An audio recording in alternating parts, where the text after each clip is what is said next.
everyone. Welcome. Thank you for joining us for this live stream with Dr. Madhava Setty. And apologies for the slightly late start, but we're very happy to have you here and very happy to welcome you back to Collapse Life, Dr. Setty. Oh, it's great to be here. I think you're a great interviewer and you got someone very talented on the back end handling things. So looking forward to a good conversation. Thank you so much. Yes, us too. A really important conversation. So, just to set the scene, you were last week in Washington, D.C. for a really important conference, and that is what we're here to talk about. But it's not just a historical investigation into what happened 24 years ago, it really lines up with what's happening right now. So, tell us a little bit about the conference. hmm Well, every year around that time, a lot of the truth community, I'm talking about the 9/11 truth community, come together and try to have a conversation and try to put forth what we've found out, like real science, real data, real stories coming from first responders, hoping that eventually it will capture the attention of the American public. And this year was very, very special. We there's so many different things that were coming into confluence around this event. It was a 3-day event, and the people who put this together worked tirelessly for weeks, if not months. And what I would like to say about this particular year compared to others is that, first of all, it was being live streamed by Redacted. Mm. Redacted is a very big independent media platform with, I think, over 2 million subscribers. It was Clayton Morris. Clayton Morris is someone who has showcased some of the scientists and researchers on our side over the last few months and maybe even longer than that. So we had this event and it was done, professionally. Secondly, we also had the support of a sitting U.S. Senator, Ron Johnson, who agreed to meet with some of the people in our movement earlier and recognizes that there are some questions that need to be asked. And if your audience has been aware, Ron Johnson has appeared on a couple of different independent media platforms saying that we really ought to be asking more questions about what happened to us 24 years ago. Um, Beyond that, we also had former Congressman Dennis Kucinich and Kurt Weldon. And Kurt Weldon is a very interesting individual, to say the least. He was about to be appointed chair of the Armed Services Committee 20 years ago, Mm. um, but he was effectively thrown out of Congress. And the circumstances behind that are very, very suspicious. I would suggest that everybody go and listen to what he's had to say. He's done a Tucker Carlson interview back in March, I think it was, where he tells Tucker and this massive audience what happened to him. He was getting information from intelligence agencies that were circumventing the normal routes by which information was getting to the intelligence agencies, and they were going to Mr. Weldon directly. And he could tell Mm. right away that there was spin. There was things that were being uh, omitted from what Congress was being told.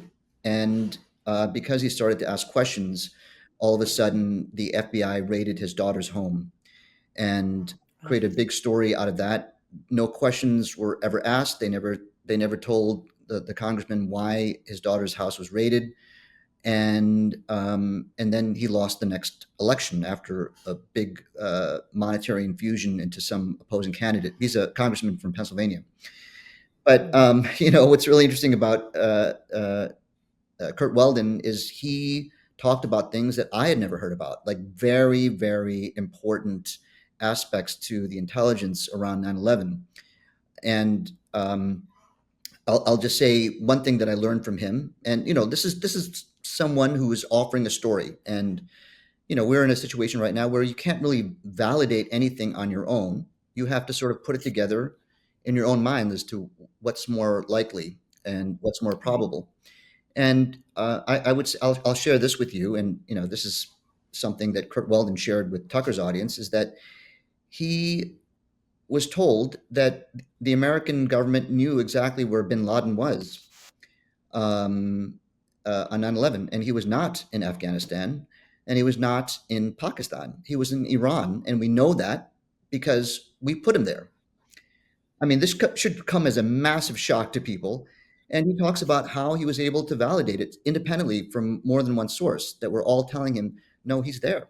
And he talked to someone who was in the room where this arrangement was made between the Iranian Revolutionary Guard and our CIA. And, he makes the other provocative statement that they're the same people. Our CIA, the IRG, Iranian Revolutionary Guard, they're the same folks. And interestingly, the person who confirmed that this actually happened said that the arrangement was made with a very, very high ranking Revolutionary Guard person whose name was Soleimani.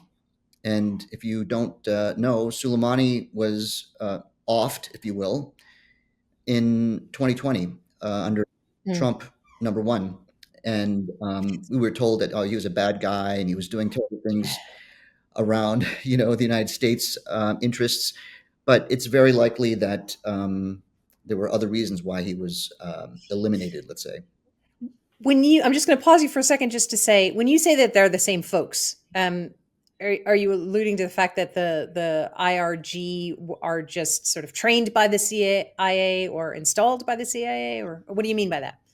Well, these were, I would say, the same people with the same motivations, and these people have existed before the Shah was overthrown, and we had this revolution in Iran in 1979. So the same people are in cahoots, let's say. And Hmm. I don't want to say any more about that because I actually don't know. But Right. my impression of the way the world works is that we have a shadow government that doesn't have national uh, affiliations or allegiances. It's really a secret state that is hiding what the real battle is, which is between people and our authorities. That's Yeah. actually the conflict, and all of these Yeah. other peripheral sort of dichotomies around political affiliation and value systems. They're really a distraction. This is all Mm. happening. We are piecemeal giving up our independence, our privacy, with all of these events, and this Yeah. is the real situation. I mean, that's what makes the most sense to me. Yeah, absolutely. And so, while you and many of your colleagues in the truth movement have been piecing together what might be a more believable set of facts around what actually happened on Tuesday, September 11th, 24 years ago, I think the other really important thing is what that event allowed in terms of our giving up of our rights, or in the name of the war on terror, Hmm. we went and started foreign engagements and also domestically gave up all sorts of freedoms and things that we took for granted. And so this is, I think, very relevant to the title of today's topic, which is 9/10 the new 9/11? Because what does the events of Charlie Kirk's assassination now usher in the name of, again, safety and security and the war on domestic terrorism? Yeah, I mean, well, you hit the nail on the head. And going back 24 years, what's very interesting is that we were told that we had to protect democracy from these people who were trying to attack it and destroy it. We asked, like honestly, let's just be very clear. What would be the strategic value of attacking the World Trade Center if you were an Islamic terrorist? Like, what do you think was going to happen? That we're just going to cower and walk away from the Middle East? I mean, it's an inciting event. So what was the value to them? Honestly, like, of course, the response was going to be brutal. That's when the shock and awe terminology was introduced. Like, we're going to shock and awe them, and bomb them back into the Middle Ages. Well, guess what happened within a couple of weeks in this country?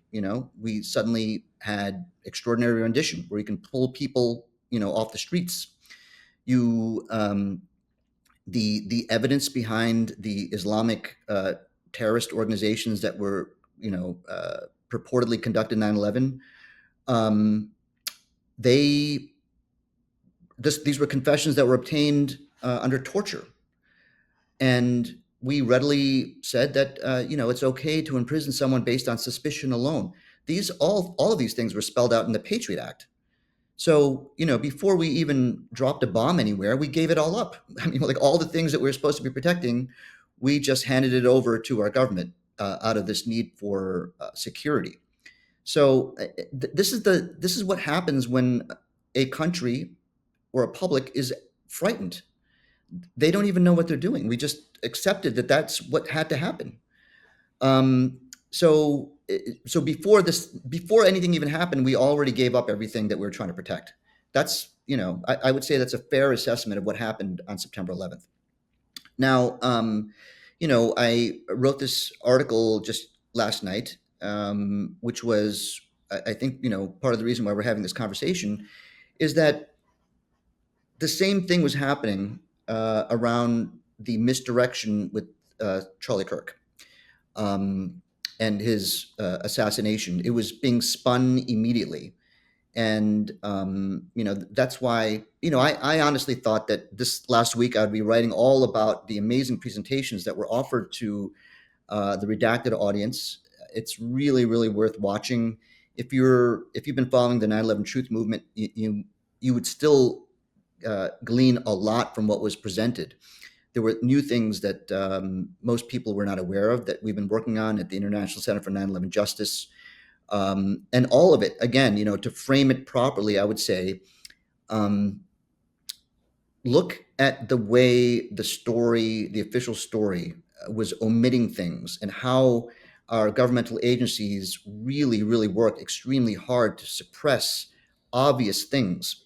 Did anyone ever ask whether pilots with single engine licenses could fly multi-engine jet planes for the very first time in their life on a suicide mission and hit these targets one after the other? Um, what happens when an actual pilot, a professional pilot with thousands of hours of flying experience with these particular aircraft, put them in a simulator? Do you think they can do it? No, they can't do it. That's what we've proven. We've proven with simulation studies that more times than not, they cannot hit it. And Mhm. so we have to accept now that these people who, by our own government, were extremely poor students somehow duplicated this effort two or three times on that day. Um, it's impossible, or I don't like to use the word impossible Right, because nothing's impossible, but highly unlikely. But yeah. even at the time, even if those kind of questions came through our minds, in the days after 9/11, somehow there was a little bit of plausibility anyway, and I don't know if times have changed or technology has changed or, uh, why all of a sudden now, um, it seems so obvious that what we believed 24 years ago, we as a general public, you might have not believed any of it then, but I think most of us were so in shock that it was easy to sort of um, accept some of the narrative that was put forward, even though there were huge anomalies that never made any sense.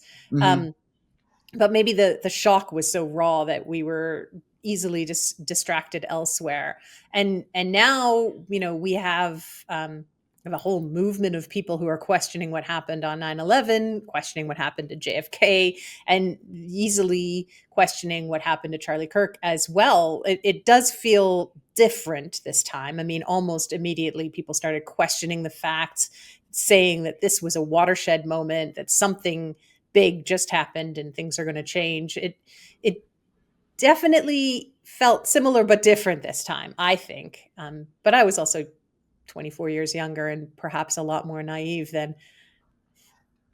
Well, I think for most people, 24 years ago, we had not been exposed to a massive conspiracy, Yeah. an obvious conspiracy. I mean, most of the people who were adults when JFK was assassinated, they're not around anymore, at least. And it, it, it was, what's scary to me, Zara, is that what I'm seeing is that the more audacious the act, the less likely people are willing to question those who probably did it, Mm. because it's almost like, well, they would never do something that horrific. It's very much like a child who cannot accept the fact that their parent or guardian has been abusing them, because that in and of itself is too hard to accept. Right. And it's very similar to that in my opinion. But and you asked the question, what is different now? Well, first of all, we have a lot more information. We have a lot more analyses. The science points to the fact that these buildings were blown up. They didn't fall from a gravitational collapse. And this is immediately apparent to anyone who has even a mild grasp of how the physical world behaves. And this has always been the case. But now we have an enormous group of people who have been exposed to the fact that they were lied to about Mhm. another deep state event, if you will, and I would call that the COVID-19 pandemic. Mhm. The amount of distortion around that event is in our faces, and people are still suffering from what we went through. Yeah.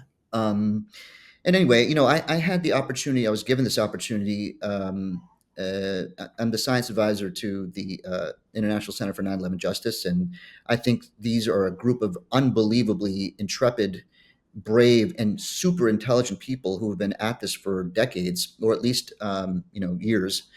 Um, that offered me the opportunity to open the 3-day symposium, and I felt like that was my responsibility to frame what we were doing properly. And uh, up to this point, the 9/11 Truth Movement has been very, very judicious about only sticking with 9/11 and the distortions around what we were told. Mhm. But I believe that it's time to expand the context of what we're trying to do here. And in my 18-minute commentary, sadly, very little of it was live streamed, and I'm not even sure if there's a recording of it anywhere. But I made an appeal to a number of people. First, being the incredible scientists that I've worked with during COVID, who were exposing the distortion coming from peer-reviewed literature at great risk to themselves. Mhm. And I was like, look, bring your attention to the science we're about to present here, and you ask yourself, are we saying the right thing, or is the government saying the right thing? And you don't have to be a structural engineer to see that we've been lied to. There's Yeah. no question we've been. And this is easy compared to COVID. This is so simple. Um, it's very difficult to understand what really happened with COVID. You have to be, you have to have some capacity to understand how data can be massaged to give you the wrong answer. You Mhm. have to be willing to question authorities that are difficult to question, especially if you're a non-physician. How is a non-physician going to question the CDC? I mean, just Right. by doing that, you put yourself into a subgroup of people that are unhinged. That's at least the way it's being portrayed. But with 9/11, it's obvious. So anyway, my point here is that I brought in the COVID stuff, um, and I think it's time. And I asked them to listen in. They're part of this because we're fighting the same adversaries, which is mainstream media and the wholesale hijacking, if you will, of science. Yeah. And so we're on the same team. And moreover, I made a direct appeal to journalists at Legacy Media, saying, "How are you going to report on this? Are you going to how do you know which set of experts is right? Mhm. If you were honest with yourself as a journalist, you would have to say, well, I don't know. I don't know if someone like Richard Gage with 40 years of experience is giving us the truth, or is it the 9/11 Commission and the National Institute of Standards and Technology? You Right. can't know. Be honest. You can't know. That's why you have the journalist credo, which is to report on both sides without bias. And if you choose not to do that, who exactly are you serving? Your audience, or are you serving somebody else? S I'm very disappointed, as I'm sure you are, with journalists in this country right now. Where are the whistleblowers that are saying, my managing editor said I can't write the story, and it's crazy because this is a Pulitzer Prize winning story that we can tell, and I can't tell the story. Where are Yeah. you guys? Yeah. The amount of self-censorship within all these industries is mind-boggling, and it's Yeah. hard to believe that we are where we are. I'm just going to pause for 1 second just to welcome everyone who's joined us since the beginning of this live stream. Apologies again for starting a little bit late, and just let everyone know that we are live, and we would happily welcome your comments and your questions with Dr. Madhava Setty. We do have a comment actually from a viewer, Darren Mossman, um, taking a little bit of a different tack on what you were just saying, and I'll come back to what you were just saying. But Darren says, do we really have any evidence to show that Kirk's killer was an asset of some conspiracy, or is he not just a product of Marxists and perverted ideologues? Is that the same thing? What are your thoughts, Dr. Setty? I know you may not have an answer, but what are your thoughts? Well, I would begin by saying what kind of evidence would suffice in this situation, and who would be the purveyor of such evidence. You have to start there, before you can answer that question. And I would say I always claim uncertainty. I don't know. I don't know. And your threshold for evidence varies with your predetermined understanding of what you think happened. Mhm. Um, so to answer your question directly, no, I don't think there's any hard evidence that this was a deep state conspiracy. However, what I would like to say, and this is what I think is interesting about the confluence of these events, September 10th, September 11th, is how the public accepted the story of what was going on. And uh, if I may, on the morning of September 11th, we didn't know what was going on. All we saw were planes were hitting the building. Yeah. And in case your audience didn't know, there were 36 separate mainstream media sources saying that explosions were heard during and prior to the collapse of the buildings. Explosions. So, yes, the plane hit, but why is the building exploding? It was clearly the jet fuel exploding. That was what we were told back then, I think. Yeah, well, that's what people thought. But if Yeah. you listen to the actual newscasts, they're saying, "Oh, it's exploding. There's like explosions everywhere." Mhm. Our own government, our own official investigation said most of the fuel was ignited upon collision, Mhm. and whatever was left of the fuel burned within 10 minutes. But that's not when the explosions were heard. The explosions were heard 45 minutes to 70 minutes later, depending on Yeah. which tower you're talking about. That's when the explosions were heard, not when the planes collided. So anyway, we didn't know what was going on that morning, Yeah. but everybody was saying, "Boy, this really is weird. That it looks like it's being demolished." Even Dan Rather was noted as saying that it looks like what we see all too often when a building comes down in a controlled fashion. Right.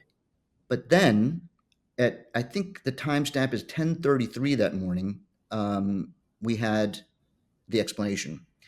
And the reason why I'm saying what's interesting about this is that the person who offered the overriding explanation and contextualized this attack was a former prime minister of Israel, Ehud Barak, and he happened to be wandering the streets in London around the BBC studios, and they brought him in, and that's when he said, "Oh, well, we know exactly what this is. These are terrorist cells in certain foreign countries. I think we know who they are: Iran, Iraq." All of these other Muslim countries that harbor these kinds of people. And the world is going to be different from here on out. And this is Mhm. not just we stand with you as Israel and America, as the Judeo-Christian, whatever. And we're very sorry this had to happen this way, but now we know what's going on. Right. So really, how do you know? What is your evidence for this? And so beyond the fact that he just came up there and told us what was happening, and that became the narrative from that point onward. What is the evidence? And as I said before, the evidence that that's what happened is flimsy, if not non-existent. Mhm. Like all we had was a Saudi passport that was found near Ground Zero sometime after these immense iconic structures were literally blown to smithereens, and we have this passport. And secondly, Barack was not aware of what happened later on that day. A third building comes down in Manhattan, was not Right. hit by a plane. So how does that integrate into this entire picture he's is posting? And I would say perhaps what is the most damning thing? This is, and again, to answer the question of your audience member, this is not 100% uh, evidence that proves a conspiracy. But there was a woman in Jersey City that morning who saw a bunch of Muslim appearing or Arab appearing young men um, outside her window with cameras pointed at the Twin Towers after they were hit, recording the event. And when the first building came down, they were celebrating. She called it in. I mean, are you aware of this? I'm not sure if, I'll say it for people who are not aware of it. And so they were taken under custody. They weren't Arab, they weren't Muslim, they were Israeli. Now, what does this mean? And what did we do? What happened next? Well, our authorities kept them and questioned them for a while. According to some reports, they failed lie detector tests about what they were doing there, and they were just sent back to Israel. Hmm. Now, let's be very clear here. We don't know who they are, what they did, but two things for certain: they must have had foreknowledge of what was going to happen. Why did they have cameras set up? And nobody denies the fact that they celebrated. Hmm. Why would a group of Israeli young men be celebrating this horrific disaster? Yeah. Where was the Yeah. explanation? Well, there is no explanation that our government has offered. There isn't any. That's how they memory hold things. They just don't talk about it. Right. But and this is what's very similar about what happened with the Charlie Kirk murder. Is right before I was about to go on, we heard that he had been shot. That's all we heard. By the time I finished my introductory speech, we found out that he was dead. And who told us he was dead? Well, another Israeli prime minister, Benjamin Netanyahu, tweeted at about 5:20 p.m. that we've lost a great friend to Israel and a person who was speaking the truth and represented freedom, and he has been killed. And it's a rest in peace, Charlie Kirk. Hmm. Why why look, I'm not saying that that means Israel was absolutely should be implicated, but why are we hearing from the prime minister of Israel as to what happened? Why didn't the FBI, how did he know before anybody else, and why is he the one that is setting the narrative right from the beginning? Right. I'm It's saying that there's some similarities is what I'm saying. all absolutely important questions. And, looking back at 9/11, um, first of all, we didn't have social media and we didn't have cell phone cameras. So I think it's really important to recognize that if people were on a rooftop with cameras trained on in Jersey City, with cameras trained on the World Trade Center, that meant tripods and zoom lenses and all sorts of things. We did not have iPhones in our pocket in 2001. So that I just think it's important to remember how things have changed, because they've changed so quickly in such a short amount of time that we do actually forget. Um, and then we were all in shock for a short while after, until we were given narratives that helped us to make sense of what just happened. And Hmm. questioning that back then was a question of patriotism. Do you love this country or not? If you don't, get out, right? So Hmm. everybody, that was the immediate gut reaction. You couldn't question any of this because it was unpatriotic. But we didn't have the same. I mean, what just happened this week, questioning it, or not even questioning it, but just expressing your opinions about Charlie Kirk's death in the unsanctioned way, has caused people to be fired, to be deplatformed, to be persecuted. I mean, this is a whole new realm that we're in all of a sudden, that is super chilling. And we're now, of course, more connected than ever before and more able to express our immediate thoughts than ever before. But the repercussions are also uh, surprising, and yet nothing is surprising anymore in 2025. It's kind of Hmm. crazy. Yeah, I mean, like you said, we can express what we think now on social media, but at great risk to ourselves, which should not be the case. And I want to point out the what's the word, the paradoxical nature of the fact in September 11th, we were told we have to fight democracy. We have to protect democracy, and we just gave up, basic constitutional rights. And in this situation, Netanyahu is saying Charlie Kirk was a advocate for free speech and open dialogue, as provocative as it may be to a lot of people, and I can understand why people, have resistance to what Charlie Kirk was espousing. But nevertheless, if Netanyahu is saying that he was a Charlie Kirk was an advocate for free speech, look what's happening right now. We have our own Attorney General Pam Bondi just recently saying, "Oh, we're going to crack down on hate speech." Right. That's the response. Who are you honoring exactly? Right? I mean, this is the twist that's happening. Like, Yeah. let's be aware of how this is being spun to convince the public that no, we need to, for your own safety. Look what happened to Charlie Kirk. We now have to identify hate speech. Oh yeah, who's identifying the hate speech? Who makes that determination? You? And what constitutes hate speech? Yeah. Anybody who says that there may be a secondary story here that not we're being told. What's to keep them from calling that hate speech? Yeah. I mean, this is the absolutely terrifying part of this. I mean, you and I engaging in this conversation right now and asking questions that are not part of the sanctioned narrative. Mm-hmm. This could be hate speech to somebody. I mean, everything we say now is going to be offensive to somebody, Mm-hmm. and vice versa. So it's very, very scary new times that we're in. Mm-hmm. Yeah, absolutely. I mean, look, we can see where this is going, right? I mean, and we saw this before 5 years ago. Anybody who contested the edicts coming from our government were shadow banned, Yeah. deplatformed, Yeah. and we have evidence that the Biden administration was working with social media platforms to censor people. Yeah. And I want to be very clear here. Like, it's one thing to censor radical ideologues, but when you start censoring scientists and physicians, you've taken a massive step towards something very, very fascist-like, I have to Right. say. And we just readily accepted that that was okay. We can't. What if people don't take the vaccine? Like, that would be dangerous. That's crazy, Yeah. and it points to how easily influenceable the public is. Yeah. We just have a comment from someone named Michael who says, oddly, the term hate speech is in a way hate speech. I just wanted to bring that to your attention. Sorry to interrupt you.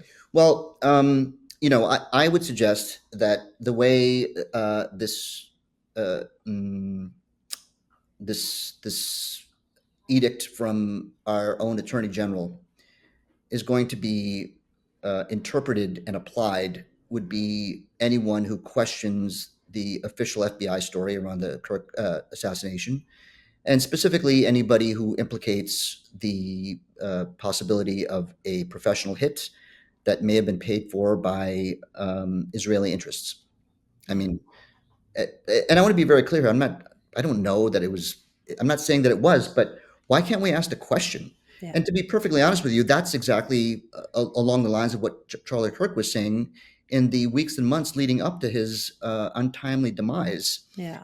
And I, in my mind, I think that there are certain interests that are panicking right now, because it's not just a bunch of 9/11 truthers saying the buildings were blown up. There are extremely powerful influencers out there who knew Charlie Kirk personally, who say they have receipts about what Charlie Kirk was saying to them privately and Yeah. not publicly. We also have a number of interviews that Charlie Kirk gave on Valuetainment with Patrick Bet David, Hmm. where he was saying, was there a stand down order on October 7th? Like, what's going on exactly here? Like, how did this possibly happen? Because, and Charlie, you can find the clip yourself. Charlie Kirk is saying, look, I've been to Israel many times. I've seen the border with Gaza. It's like a fortress. How could this have possibly happened? Why Yeah. can't I ask the question? And there are many other incidents that are being talked about right now on independent media, especially Candace Owens, who's been dogged in her determination to expose what really happened as a friend to Charlie Kirk. And what she has to say, to me, is far more believable than what we're being told. Yeah. Um, And this is where, look, we have to access something beyond our typical approach, which is please someone tell me what happened. I want to know the truth. Exactly. Who are you going to trust for the truth around this matter? You have to trust yourself. It doesn't matter what the story is. At some point, you decide who is more credible. That's up to you. Yeah. It's if you decide that you're going to give credence to this voice or this opinion, that's your choice, not anybody else's. So it's not Yeah. a matter of trusting anyone else. Ultimately, you have to trust yourself and your own gumption. Um, anyway, I was going to say something else about the COVID situation where doctors and people who are qualified to speak against the narrative were being silenced. Yeah. And what's really interesting here is, a topic that never seems to should have come up many, many times, which is what are you going to do when experts disagree? Hmm. As a non-expert, how do you know which set of experts is right? Right. Well, the first thing is that you have to know that there are experts who disagree. And that was their main way of suppressing any conversation around this, is that they just eliminated anyone who had a medical degree or was a virologist or epidemiologist that said, wait a minute, this doesn't make any sense. You keep them out of the conversation, Yeah. so you don't know. But if you happen to know that there was a counterfactual position, a cogent and coherent one, why would you believe them and not what, say, Anthony Fauci was saying? Right. How could you know? If you were honest with yourself, you would be like a journalist. You don't know. That's why you're not an expert, right? So how do you make that determination? And I would say that you won't know for sure, but you still have access to something that I would call intuition. Hmm. And you have to use these other clues.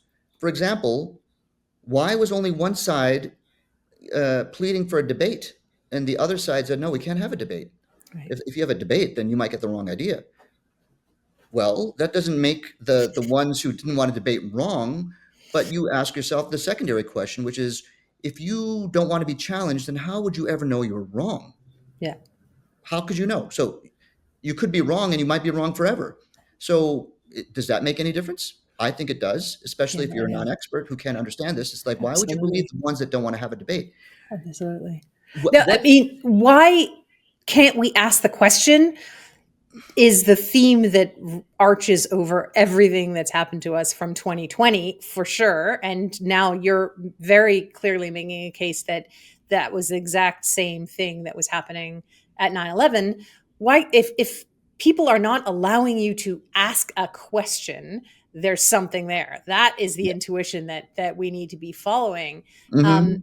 and yet we're not allowed to even have the question, even in our minds, and that, let alone ask it out loud. This is where we've come. Like the needle has come to such a point. It's really crazy, and having these conversations helps us just unpack for a minute and see the big picture. And it really is very frightening Mhm. that we are not allowed to ask questions. And in the case of COVID, um, there was proven collusion between the government and media and social media to silence voices that went against the asking the question. Yeah. Now it's governments going directly to HR departments at your employee and Yeah. employer and saying, nope, that person doesn't deserve to be employed because of what they think. I mean, we're ratcheting things up higher and higher in crazy short amounts of time. Mhm. Look, I want to say a couple of things about what you just said. The first being, we have evidence of collusion.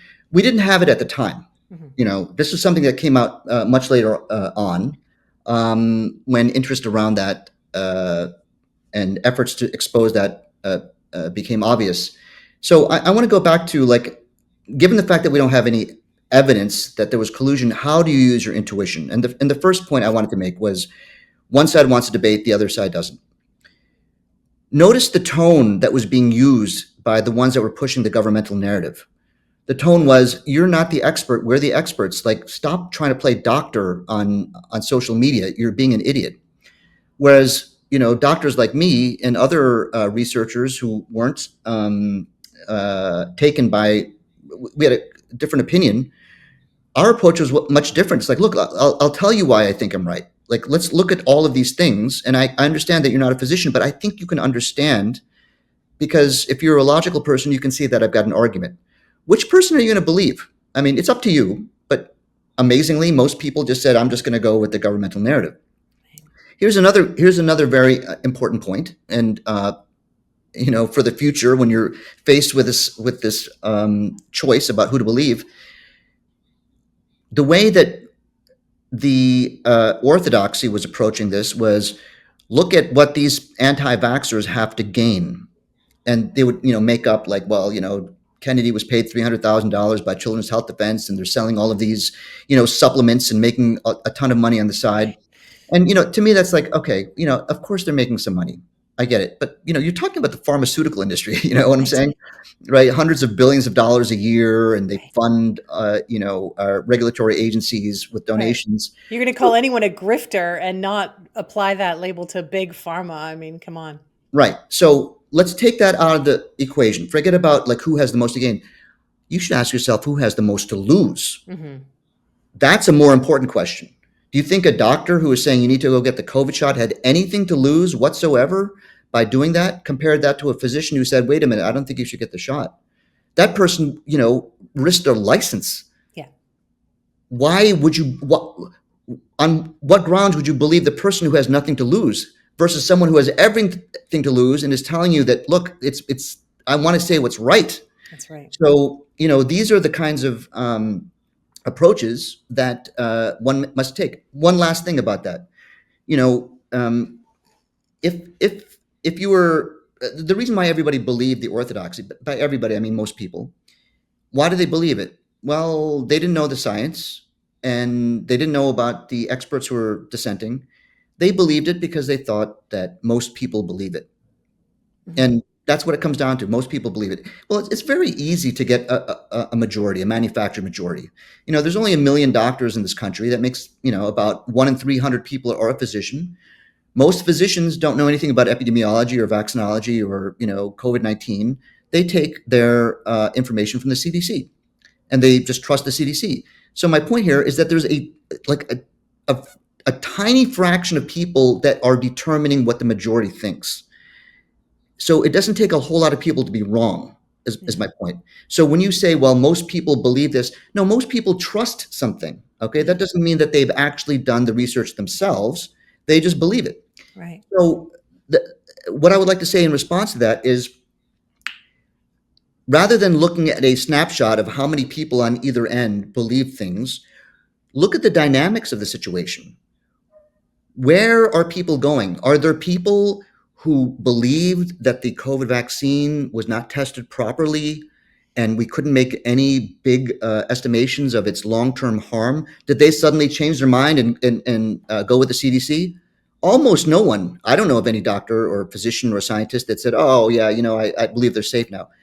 It always goes the other way. It's like, oh my God, I thought that they were safe, but then I looked at the studies and there's nothing behind it. It's only moving the other way. So that's another very big clue for a non-scientist or a non-expert to decide which set of experts is correct. So, these are the kinds of topics that I really enjoy talking about, to offer the non-expert or the average person a way to access what I would say is sensibility. Um, anyway. Yeah. No, and we thank you so much for it, for having this conversation and our last conversation, and hopefully more to come. I just want to take a quick second to go over to some comments from the audience. Michael, who had made the earlier comment about hate speech, clarified hate speech is a label applied to alienate a speaker. Yeah. So, it is hate speech to actually label someone with hate speech. Hmm. And then he says, how do we get back to open inquiry to more closely approach truth? Do we just have to accept collapse? How can we avoid it? And is it still possible? We also had a couple of comments. Zach says, to your earlier point, just as Trump is a traitor to the USA, Netanyahu is a traitor to the state of Israel. Um, and Matthew Kerlewis says, well put. Why can't we ask the question? Is Hmm. arching over everything these days. Well, that's a really important question. You actually brought that up about 5 minutes ago. It was like, why can't we ask the question? Interestingly, that's precisely what sort of jolted Charlie Kirk. Is like, why can't I even ask the question? Yeah. Like, why all of a sudden these character attacks? I'm like a diehard Israel supporter. You'll never lose me. But I'm just asking a question. Why can't he even ask a question? And I think that's what spooked him.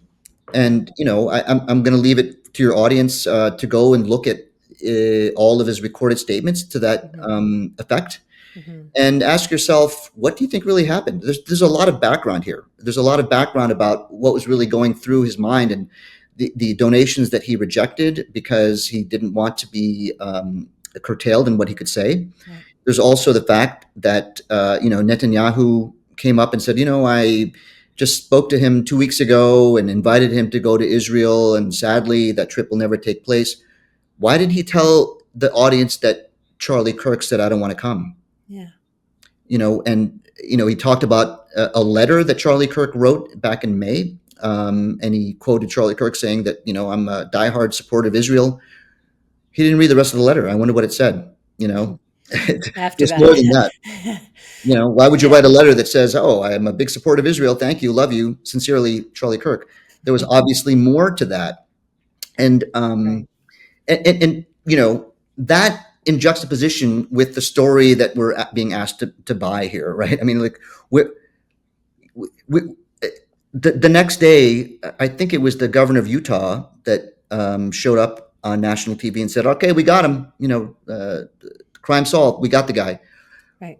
We know who it was. We know what he did. We know why he did it. It's all there. Mhm. Yes. Easiest crime solving ever. Right. I mean, and then the proof of that is what it was, this Discord chat Mm. between he and his boyfriend and roommate.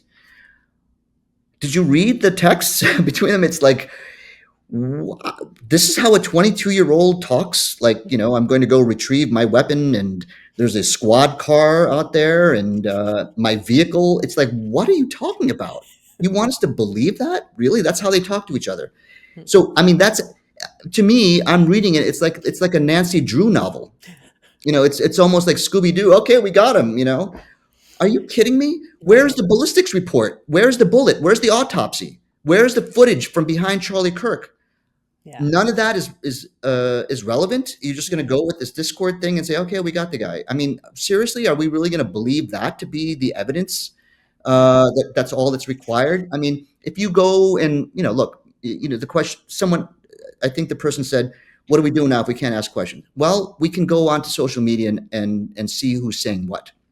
And the I'm not a gun expert, but all the gun experts that are out there are saying, no, this is there's something very, very fishy Right. about this. That horrific wound, that looks more like an exit wound. What are we saying here? That the shot came from behind? I don't know, but it Right. wouldn't be the very first time that a political target was was taken out by a shot that came from the opposite direction. I mean, think back to JFK. Think back to Robert F. Kennedy. Mhm. The, the Mhm. the kill shots came from behind him, but Sirhan was standing in front of him. I mean, it's like We've seen this those play were that before. something new, you Yeah. know.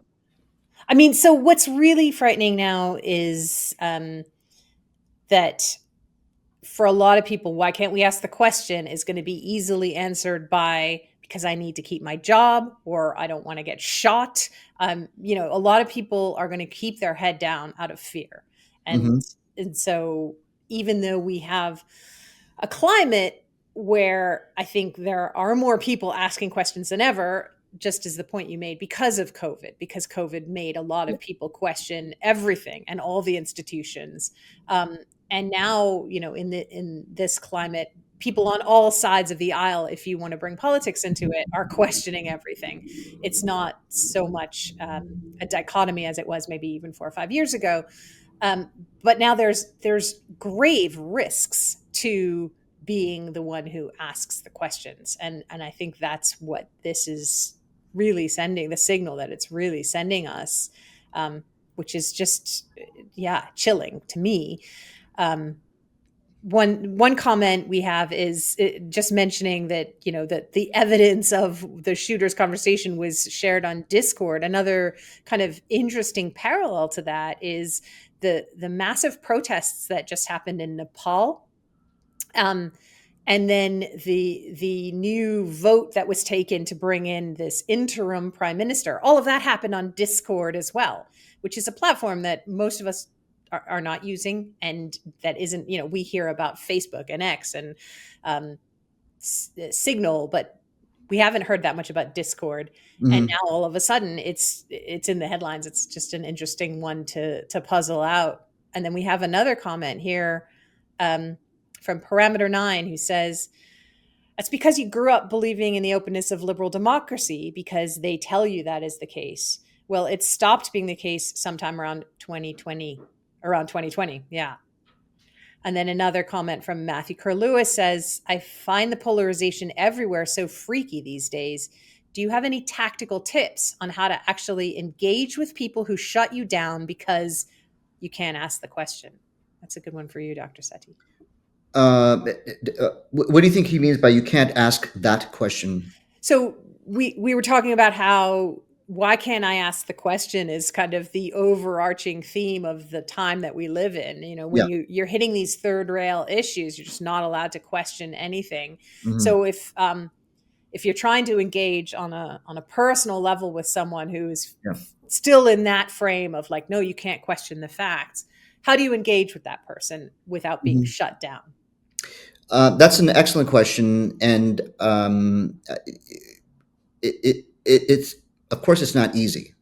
And the way that I think is most effective is that you have to approach it obliquely. Like maybe on this topic, they're unwilling to hear someone ask a question, but what would be very helpful is to find a topic where they realized that they were wrong because they were believing what they were told. And that's the reason why I think that public discourse is changing, is that there are more and more people that are admitting that they were wrong about something, whether that be 9/11 or COVID or what have you. If someone has lived a life that's been comfortable and happy for them by just believing the narrative, there's probably not a whole lot of room for people, someone like that, to suddenly at this moment decide that they're going to not trust the sources that they believed their whole life. I wrote a piece about a month ago because I had a reunion with my medical school buddies. And that was very interesting, right? Because they were all extremely credentialed physicians. We've been at it for 25 years, and they were well respected in their fields, and some of them had academic positions or recently appointed to very high level academic positions. And the story, we had dinner. So what have you been doing? How are your kids doing? And we went around the room, and it came to me, and suddenly I'm like, well, I've been working for Bobby Kennedy, uh, in children's health defense and 9/11 truth. So and my point here is the topic for a while was around vaccines, and I was like, look, I didn't know anything about this before, but the evidence we have for the safety of these mRNA products is flimsy, and I was immediately met with resistance. One of my medical school classmates said, no, in my experience, my vaccinated patients did way better with COVID. And right away, I was like, okay, I get it. Like you believe you've seen evidence that proves your point. There's very little I can say with regard to that issue. Um, and I didn't. I started to bring up like, well, look, you don't know for sure because the vaccine didn't come out for a full year. So all of the tragedies with COVID among unvaccinated, there weren't a vaccinated population that you could compare it to. And a lot of the public had been exposed to COVID by the time the vaccine came out. So now they're dealing with natural immunity too. So it's extremely hard to make that judgment based upon your anecdotal evidence. But there's no point in doing that, right? There's like I get it. You want to believe that, that's fine. But what was really interesting was one of my physician friends said, Madhava, why you're an anesthesiologist? Why were you interested in the vaccine? Mhm. And I said, well, I learned that when every single media source is championing the same narrative and they attack anyone who disagrees, there's something fishy going on. And I learned that after 9/11. And suddenly, pin drop silence. Everyone's like, what? 9/11 now? What are you talking about? And what was very interesting about that was in 20 minutes, they were all on their phones watching videos of the Twin Towers clearly blowing up. And they were like, oh Really? my God, it's exploding. What's important about that? Well, suddenly I've shown some members of the expert class that they could be wrong about something. Mm. That's where you make inroads into this. But I love this. I love this picture here. It's so funny. I can't believe I came across that. It's like, anyway, I find it very amusing. Um, it was an inside jab. You see what I'm saying? Ah, See what I'm brilliant. doing here? Yeah. Yeah. Dr. Setty, we're at the top of the hour. Do you have a little more time? Because this is a rich Of discussion course. and we'd love to keep going. I could go on for a long time. You tell me when to stop talking. Okay, wonderful, wonderful. Well, thank you to our audience as well for sticking with us. And if you have more questions or comments, we welcome them. Um, it's so interesting your story about your medical school colleagues because there's two things that come to mind. One is you're questioning vaccines, which is part of their own very closely held belief system because they're in the medical field, Hmm. whereas 9/11 is outside of that scope. They're not engineers like you are or, construction experts or anything like that. So I wonder, first of all, if there's a way to be able to question something where you don't have the expertise. And otherwise, is it just a factor of time? Like, will those doctors question COVID vaccines 24 years from now? Boy, that's a good question. That's my hope. I think the evidence is clear that we were misled about the COVID vaccines. Um, and it depends. I would hope that by admitting that they were wrong about 9/11, say, they'll start really asking themselves, why did I believe the COVID stuff? And it's like, oh, because the New York Times said that stuff. Right. And that's how it happened for me. I mean, I was a regular doctor, if you will. I was, Mhm. chair of a department of anesthesia outside of Boston, and I was living in a gracious home in an affluent neighborhood, two wives and a kid, two kids and a wife. Um, and suddenly I saw Building 7 coming down, and I was like, okay, I don't know anything. I really don't know anything. Everything I know, I actually just believe. Yeah. And what does it mean to believe versus to know? You have to define it. And the way I define it is things that you believe are opinions that you hold that are mutable. If a certain third party offers their opinion, you see what I'm saying? Yeah. Like all of these doctors who believe the COVID-19 vaccine was safe and effective. What if Anthony Fauci's came up and said, no, actually, we found out that they're very dangerous? Are you still going to believe that they're safe and effective, or are you going to believe Anthony Fauci? My point here is that it's based upon what that man is saying, or Right. it's based upon what the New York Times are saying. What do you know that can never be overturned by a third party? Almost nothing, I have to say. It all has to do with your own subjective experience. Like, is there going to be what expert will tell you that you're not hungry right now? Are you going to believe them or believe your body, right? I mean, Right. you have to be aware of it directly. And the problem that we have is that when you believe things for long enough, you start to equate that with knowing. Like, oh, I know that. I know that. No, you actually don't know that. If you can find some person that will convince you out of it, then you don't know, you believe. You Right. believe them. You see what I'm saying? Yeah. So, I mean, this is the place where we all have to come to, not just experts or doctors or engineers, is recognizing the fact that your entire understanding of the world is based on belief. Yeah. And when something like 9/11 happens and you see that, oh my God, I was wrong, now you start unpacking everything you know about everything else. And So, that's a very scary thing for a lot of people when you start unpacking everything you thought you knew. Um, it it just unsettles everything. It just starts to feel like the whole house of cards that you've been living in all your life could crumble around you. And so your instinct is to just start holding up the cards that are still there so that they don't topple. And so I think that's maybe what sends people back into, okay, I'm just comfortable in this little padded cell because this is what I thought I always knew or what I believed. And so I'll just stay here. Mhm. I've crafted a comfort zone here, and it's just better. And other people that I know feel the same way, and so we don't have to have acrimonious conversations later. Mhm. Um, so that is, I think, what holds people sometimes in their little belief, even when their spidey sense is going off and telling them that there might be something different going on. There's an interesting comment that kind of ties to this thought, which is how do we who are outside of that bubble and have been questioning things, how do we create space? So the question is, how do we forgive those folks who, when they come to the reckoning moment, and let them know that it's okay for them to change their minds, that those of us who are outside that circle will help them and welcome them rather than make them feel like they were crazy or they were wrong or they were stupid to believe what they believed in the first place. We first have to understand that these people have been subjected to a very, very sophisticated level of programming. And part of that programming is what they're hearing about us, that our worldview is somehow dystopian and uncomfortable.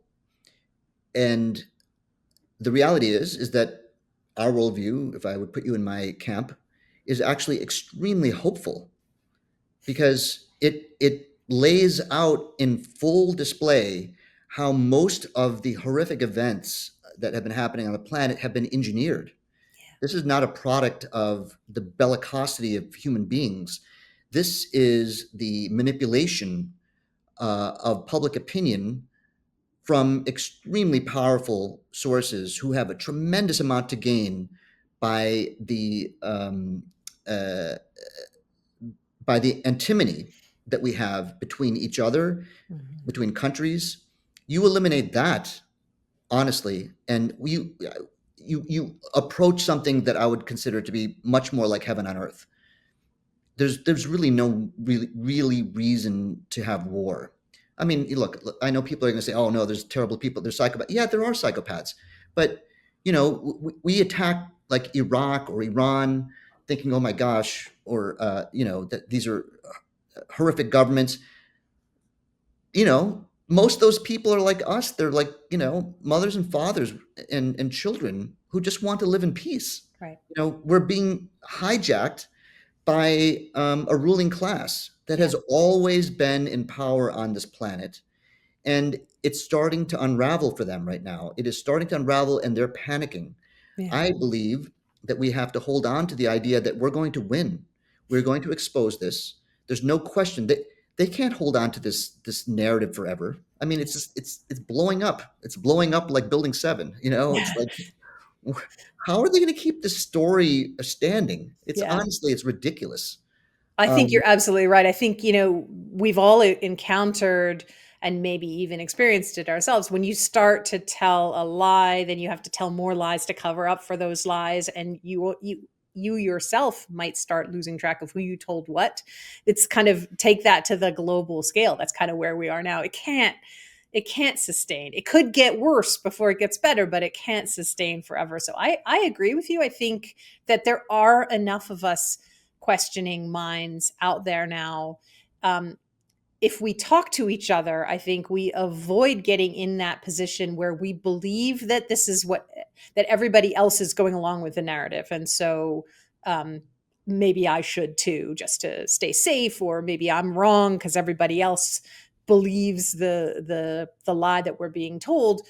But if we actually start having these conversations and having all these people joining us on a live stream, we recognize that there are so many other people who are thinking the same way as us or asking the same questions. We don't all have the answers, but we know we have questions. And so I think that helps to make it feel like we're not alone in this and we're not crazy. And I think that kind of goes to this other comment from Michael, who says it's funny how prone we seem to be towards appeals to authority or logical fallacies. Whatever happened to question authority. I mean, that was kind of the main theme of the 60s kind of countercultural movement. Question everyone, right? Anyone who was old and in charge was worthy of questioning. And we've gone exactly the opposite now, it seems. The young people are buying into the authority even more so. Hmm. Well, the appeal to authority is very comfortable, and to challenge authority requires something that is ineffable, which is curiosity.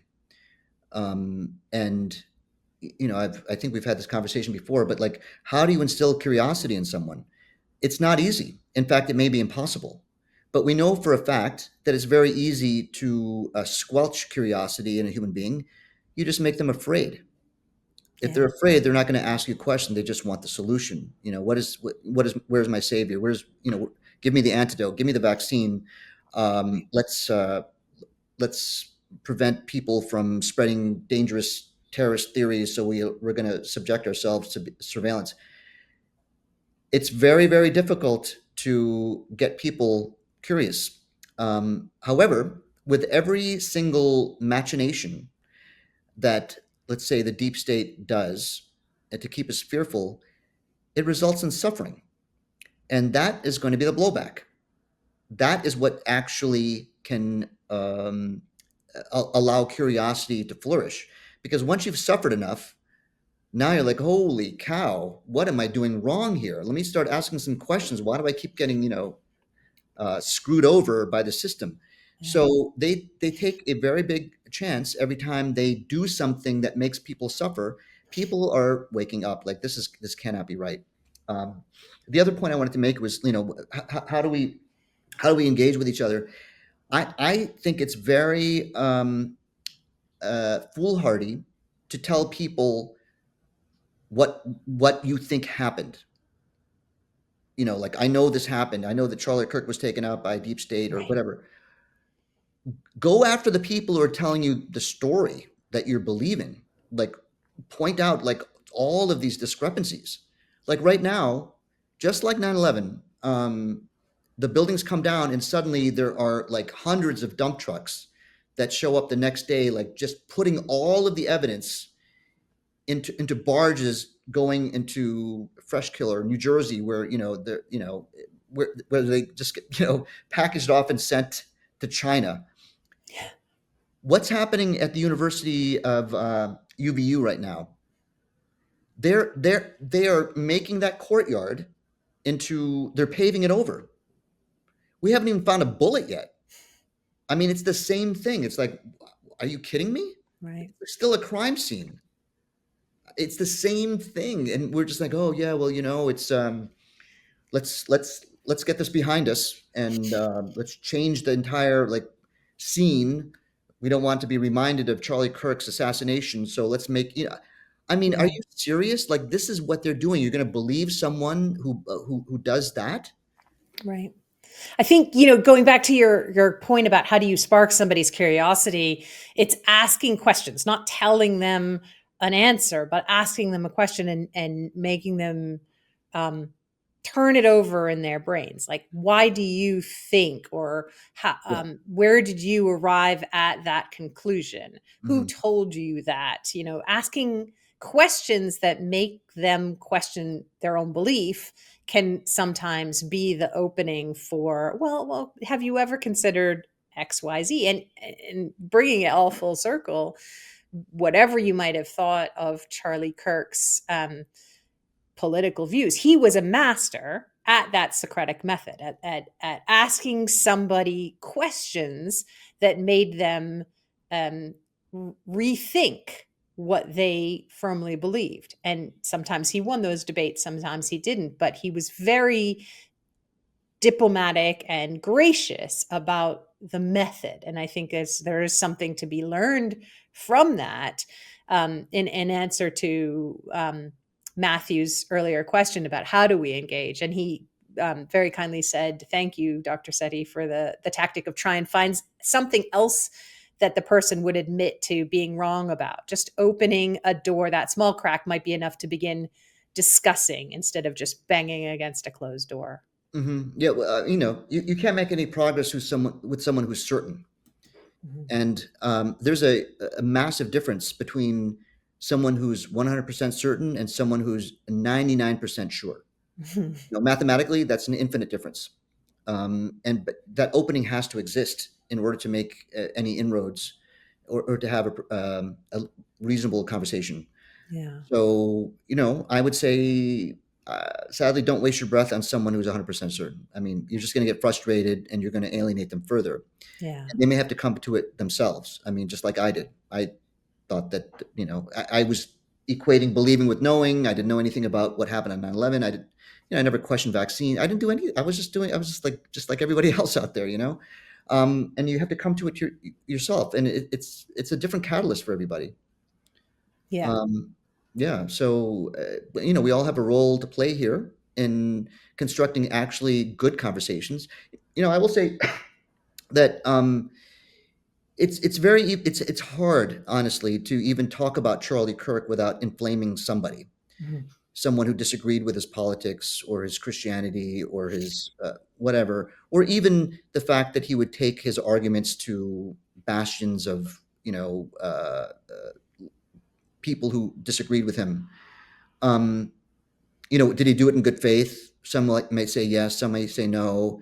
But the point here is that this is a man that was trying to engage the other side. Whether it was in good faith or not, I don't know.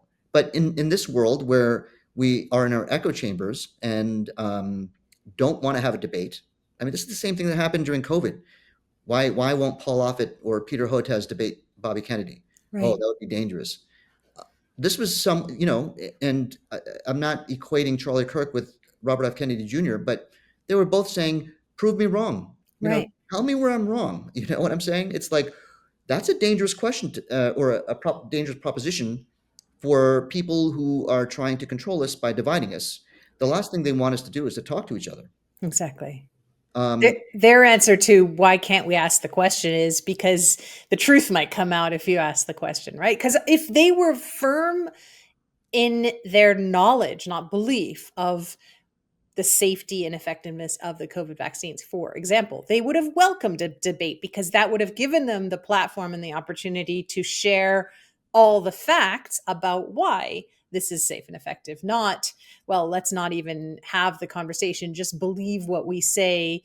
The science is always right, trademark. yeah, that's what I'm saying, right? I mean, Yeah, but honestly, like who wants the evidence to come out? The person who's guilty or the person who's innocent? You know what I right. mean? So, I mean, these are the kinds of it doesn't always work that way, but I'm saying, like, let's remember how we come to our understanding of things. Like, let's reinvoke sensibility in the way we approach things. Um, I was going to say something about Charlie Kirk again. So by the way, I just want to be very clear here. It's like I'm not suggesting that he was taken out, if you will, because he was opening up conversations. I don't think, because the reason why I think that, and I could be wrong, is because he's been doing that for years. Why now? That's what Right. you have to ask. Like, what did he say recently, right? As opposed to, let's go back and talk about how Charlie Kirk was a Israeli apologist, and of course, it wouldn't be Israel. And not that I'm saying it is Israel, but what changed recently? That's where you need to bring your attention Yeah. and forget about his conservative viewpoints. They've always been conservative, but what changed? Right. Yeah. That's where Why we have, him? Why now? why now? Yeah. Hmm. Yeah. Michael again says the last thing the authoritarians seem to want is open inquiry. Prove me wrong. Those were the three words over Charlie Kirk's head. They can't. Therefore, they resort to rhetoric or assassination. Hmm. Well, in this situation, I don't think Charlie Kirk was representing authority or challenging authority. These were political or sociological opinions that he was um, uh, throwing out there to be attacked, right? And you know, it's why would authority be challenged by those kinds of things, Yeah. as opposed to Bobby Kennedy, who was saying, "Prove me wrong about the science." This juggernaut of pharmaceutical interests that were being challenged. Mhm. That's something that was very dangerous. But with Charlie Kirk, it was more ideological, and and that's my point, is that that's not that would be no reason to take this man out for that. There's something else, that's what I'm implying here. Right. Um, yeah. There's so many other things actually happening now, not only just the fact that, the 9/11 truth movement is gaining steam, but we have, we're on the brink of war, we have economic disaster on the horizon. There's so many other things. Um, and all the energy and all the focus is now on Charlie Kirk, which, it's well founded. This is something that we didn't expect and something very important in our country right now, but it is also an opportunity for a lot of things to happen in the shadows because we are looking this way and not that way. So I think that's a really important thing for us all to be looking at. Not only what are the circumstances around Charlie Kirk's death, but what Mhm. else is happening in our country and in the world and in Congress specifically too. Things that Mhm. are sometimes too obtuse for us to even understand, and then they happen, and then we hear about them later. That's right. 100%. We'll, I think, bring it to a close, but Michael says what Charlie Kirk did was perhaps more dangerous, talking logic to the young minds at university. That undermines the power centers generationally. Yeah, I mean, that's a reasonable point. And again, my point here is that he's been doing that for a long time, but he was executed, 11 days ago. Like, why Yeah. is that? Yeah. So, yeah, there's nothing. I agree with you. It's a challenge to the what I would call the power of academia. You know, Yeah. he would ask questions like, this, or he would make statements like, a 4-year degree means nothing. That doesn't teach you anything. It's a pretty provocative statement, Mhm. especially to someone who's spending $90,000 a year to get this piece of paper. Right. Not exactly a fair statement, but it's a reasonable question to ask. It's a And question to ask, yeah. mhm, And, I think what became very evident to a lot of the people who stood at that microphone to talk to him that, um, they weren't being given the skills to be able to debate him the way they wanted to, and that might have been an opening for them to say, why can I not articulate what I'm trying to say in a way that's getting through to this person? What can I do to make my own critical thinking stronger so that I can have these arguments better? well, That's what we should be teaching people in university. I completely agree, and I'm going to leave this point before we close, and we can keep talking if you want to. But I didn't really know who Charlie Kirk was 11 days ago. I Yeah. didn't know who he was. The only time I took interest in him was when I saw him being questioned about 9/11 by a person in the audience, who claimed he was a veteran, and he exposed the fact that Charlie Kirk didn't know anything about the truth movement Hmm. and just accepted the governmental narrative. He didn't know about the passport. He didn't know about Building 7. He didn't know about Operation Northwoods, which pretty much mimics a more cohesive story about 9/11 than anything else. He was completely unaware of these things. So And that's interesting. okay. I don't fault him for that, but I was like, okay, look, he doesn't, his fund of knowledge is different than my fund of knowledge. And so, I look at 9/11 as being the litmus test for your understanding of the world. Like, if you have Mhm. this understanding of 9/11, then of course everything else is going to be considered in that context. And I can understand why we disagree about everything else, because that's the fulcrum by which we decide what we're going to believe is true. So I saw Charlie Kirk as someone who is a conservative spokesperson for a lot of youth, and not someone whose worldview I would accept. I mean, if you Mm. can't see 9/11, then I'm sorry. You're living in a And different world than I am. it would have been interesting to see where he might have gone with that if there were time. Maybe that veteran planted a seed that could have grown, but we'll never know. I don't know. Yeah. Well, Dr. Setty, thank you so much. You've been so generous with your time on a Sunday afternoon, and as usual, this has just been an incredible conversation. So we're so glad that you joined us, and so glad that we had such a great discussion with our audience. So thank you to all of you for joining us as well. Yes. Well, look, I really enjoy having conversations with you, Stephen. Great job on the back end.